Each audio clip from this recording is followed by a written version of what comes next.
नमस्कार दोस्तों, online platform पर आपका स्वागत है। दोस्तों, कैसे हो सभी? कुशल मंगल होंगे और आपकी तैयारी अच्छी चल रही होगी। तो दोस्तों, आज हम चर्चा करने वाले हैं आंतरिक प्रवाह की जो नदियाँ। इससे पिछली क्लास में जो हमने अध्ययन किया था घग्गर नदी और काकनी नदी के बारे में, आज हम नेक्स्ट नदी के बारे में पढ़ने वाले हैं। तो दोस्तों, ये वीडियो आपके लिए बहुत ही शानदार होने वाली है, लाजवाब होने वाली है, इसलिए इसे स्किप ना करें, पूरा देखें। तो दोस्तों, यदि आप इस चैनल पर नए हैं तो प्लीज़ सब्सक्राइब करें। तो दोस्तों, चलिए शुरुआत करते हैं। कांतली नदी। दोस्तों, कांतली नदी है, इसको मौसमी नदी और काटली नदी के नाम से भी जाना जाता है। दोस्तों, कांतली नदी का उद्गम की बात करें तो सीकर जिले की जो खंडेला की पहाड़ियाँ हैं, खंडेला की पहाड़ियों से इसका उद्गम होता है। दोस्तों, कांतली नदी का उद्गम सीकर जिले की खंडेला की पहाड़ियों से होता है। दोस्तों, नेक्स्ट बात करते दोस्तों,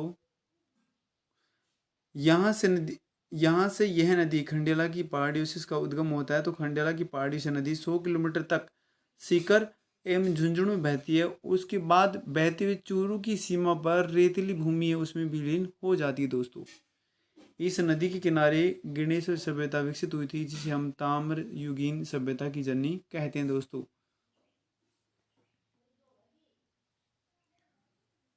अब फ्रेंड्स बात करते हैं, यह नदी आंतरिक प्रवाह की नदियों में पूर्णतः बहाव की दृष्टि से सबसे लंबी नदी है।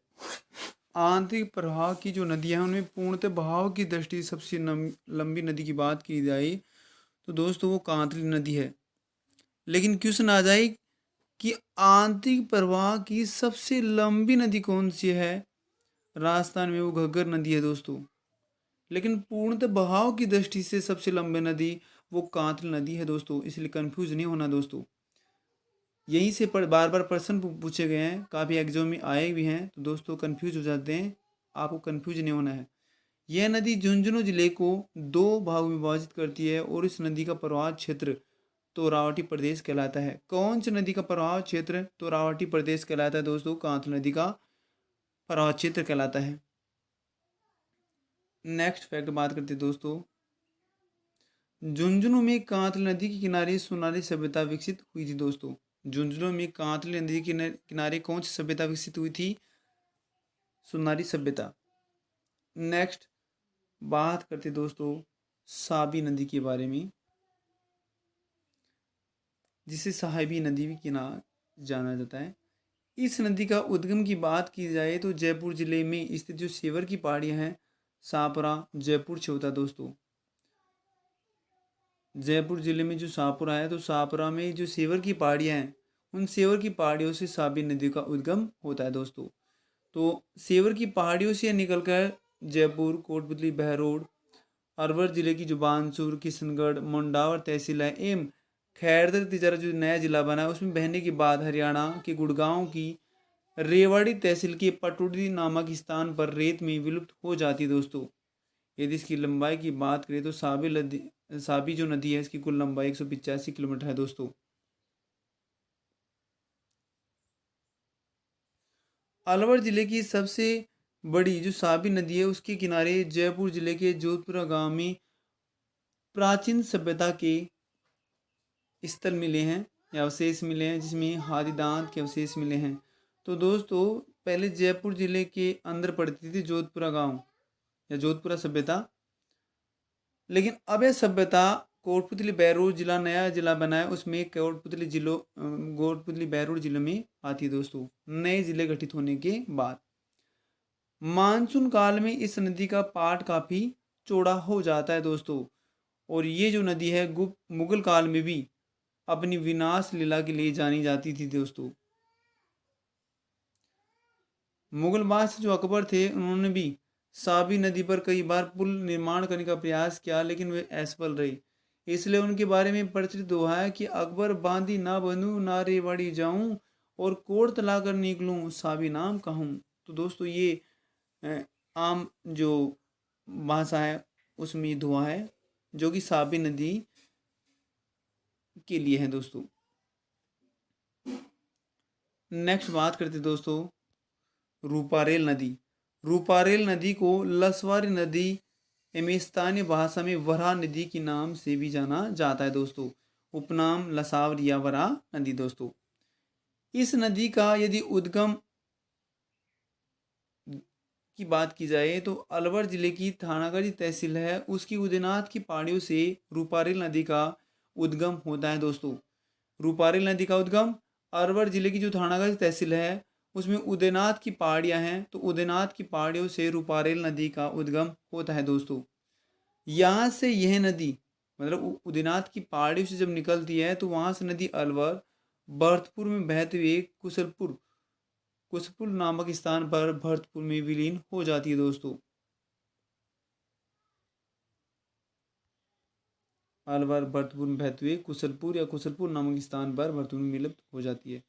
इसी नदी पर भरतपुर जिले में सीकरी बांध बना हुआ है जिससे मोती झील में जल उपलब्ध कराया जाता है दोस्तों। मोती झील का निर्माण किसने किया था दोस्तों? ये सूरजमल जाट ने करवाया था। सूरजमल जाट है, इसे जाटों का प्लेटो भी कहा जाता है दोस्तों। जाटों का प्लेटो किसे कहा जाता है? सूरजमल जाट। इसी सूरजमल जाट ने मोती झील का निर्माण करवाया था दोस्तों। मोती झील से सुजान गंगा नहर के द्वारा लोहागढ़ दुर्ग भरतपुर की जो खाई है उसको भरा जाता है। जो भरतपुर में जो लोहागढ़ दुर्ग है उसकी खाई को भरा जाता है दोस्तों। कौन सी झील से? मोती झील से। और कौन सी नहर निकालकर? सुजान गंगा नहर के द्वारा। इसी कारण मोती झील को भरतपुर की लाइफ लाइन कहा जाता है दोस्तों। वेरी मोस्ट इंपोर्टेंट है दोस्तों।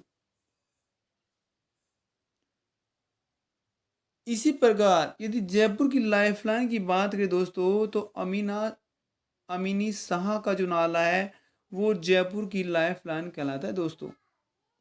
मैं वेरी इंपोर्टेंट या मोस्ट इंपोर्टेंट है दोस्तों, बार बार यहीं से प्रश्न आते हैं दोस्तों। नेक्स्ट फैक्ट की बात करते हैं दोस्तों मेंथा नदी या मेंगना नदी। मेंथा नदी का उद्गम जयपुर जिले के मनोहरपुर गांव की पहाड़ियों से होता है दोस्तों। मनोहरपुर गांव की पहाड़ियों से मेंथा नदी का उद्गम होता है। मनोहरपुर की पहाड़ियों से नदी चलती है, फिर जयपुर नागौर में बहती हुई उत्तर की ओर सांबर झील में विलुप्त हो जाती है दोस्तों। सांबर झील में गिरने वाली नदियां कौन कौन सी दोस्तों? रूपनगढ़, खारी, खंडेल और बाड़ी का नाला। अब ट्रिक देख लेते दोस्तों जो कि बहुत ही शानदार होने वाली है। रूखा खंडबा। रूखा खंडबा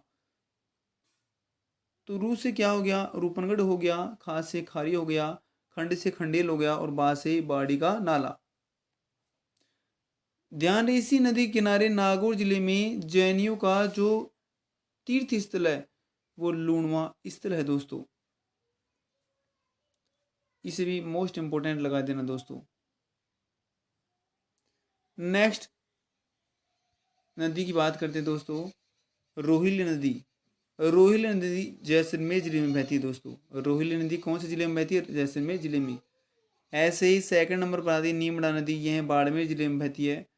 और जो रोहिली नदी और जो नीमड़ा नदी है इसके कारण एक बार 2006 में बाड़मेर के कवास में बाढ़ आ गई थी दोस्तों। बाड़मेर के कवास में बाढ़ आई थी। नेक्स्ट बात करते दोस्तों रूपनगढ़।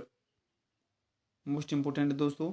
रूपनगढ़ नदी का उद्गम की बात की जाए तो अजमेर जिले से होती है और अजमेर जिले की किशनगढ़ की पहाड़ियों से रूपनगढ़ नदी का उद्गम होता है दोस्तों। किशनगढ़ की पहाड़ियों से चलकर यह नदी अजमेर जयपुर में बहती हुई दक्षिण की ओर सांबर झील में विलुप्त हो जाती है दोस्तों। रूपनगढ़ नदी है वो भी सांबर झील में विलुप्त हो जाती है, जबकि अजमेर जयपुर में बहती हुई ये निकलती है। रूपनगढ़ नदी है इसी के किनारे अजमेर जिले के किशनगढ़ के नज़दीक निम्बार्क संप्रदाय की प्रधान पीठ सिलेमाबाद जो निम्बारकार स्थित है दोस्तों। प्रधान पीठ कौन सी है? निम्बार्क संप्रदाय की प्रधान पीठ कौन सी नदी किनारे? रूपनगढ़ नदी के किनारे दोस्तों। वेरी वेरी इंपॉर्टेंट है दोस्तों, यहीं से बार बार क्वेश्चन आते हैं दोस्तों। एक बार प्रश्न पूछा गया था दोस्तों। इसकी ट्रिक है दोस्तों रूप अजसा, रूप अजसा, तो रूप से रूपनगढ़ नदी हो गई, अज से अजमेर में बहती है, सा से सामर झील में चली जाती है दोस्तों। वो जय है इसका, ये से जयपुर। ये इसकी छोटी सी ट्रिक थी दोस्तों, तो इसकी सहायता ले सकते हैं। नेक्स्ट बात करते हैं दोस्तों कुकुंद नदी।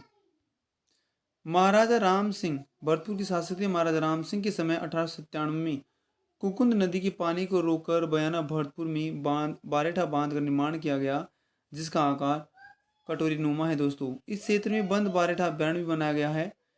दीर जलप्रपात, चैनपुरा व बारेठा गांव कुकुंद नदी के किनारे स्थित हैं दोस्तों। नेक्स्ट आता है दोस्तों द्रव्यवती नदी, अमानी शाह का नाला दोस्तों। द्रव्यवती नदी जो है जयपुर शहर के मध्य में प्रवाहित होती है। यदि उद्गम की बात की जाए तो दोस्तों अमानी शाह का जो नाला है उसका उद्गम नाहरगढ़ की पहाड़ियों में आथुनी कुंड से होता है दोस्तों, तथा कानोता बांध जयपुर में ही विलीन हो जाती है। जयपुर के कानोता बांध में विलीन हो जाती है। वर्तमान में ये जल प्रदूषण से प्रभावित है जयपुर शहर में।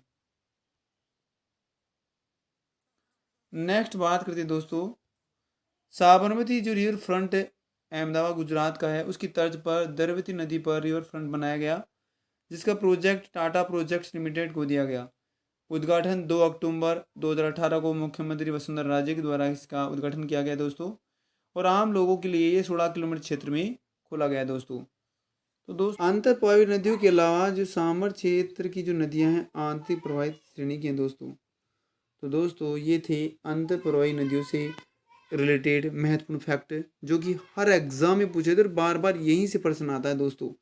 इसलिए दोस्तों इनको रट लेना और अपनी जो एग्ज़ाम है उसको फाइट करना। दोस्तों मिलते हैं नेक्स्ट वीडियो में।